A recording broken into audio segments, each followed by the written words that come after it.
జూబ్లీహిల్స్ నియోజకవర్గంలోని యూసుఫ్గూడ డివిజన్లో లబ్ధిదారులకు మంత్రి పొన్నం ప్రభాకర్ కుట్టు మిషన్లు పంపిణీ చేశారు. అర్హత ఉన్న ప్రతి ఒక్కరికి కుట్టు మిషన్లు అందిస్తామని అన్నారు మంత్రి. మహిళల సాధికారతకు ప్రభుత్వం కట్టుబడి ఉందన్నారు.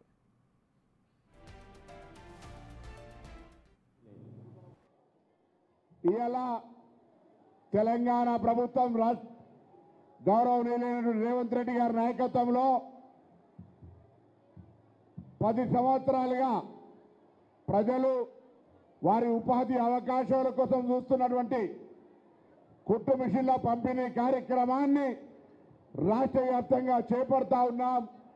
అందులో భాగంగా ఈరోజు యూసుఫ్గూడ ఎర్రగడ్డ డివిజన్లకు కూడా మరి కుట్టు మిషన్లు అప్లికేషన్లు పెట్టుకున్నటువంటి వాళ్ళ లబ్ధిదారులకు ఇవ్వడం జరుగుతూ ఉంది. నేను ఈ సందర్భంగా కోరుతా ఉన్నా, ఇంకా ఎవరైనా తమకు అర్హత ఉంది, కుట్టు మిషన్ కావాలంటే ఆ అప్లికేషన్ పెట్టుకోమని సందర్భంగా కోరుతా ఉన్నా. సానుభూతి పేరు మీద పిల్లల్ని తీసుకొచ్చి మాగంటి కుటుంబాన్ని రోడ్డు మీద వారిస్తున్నారు. ఇలా 10 సంవత్సరాలుగా అభివృద్ధి కాంది.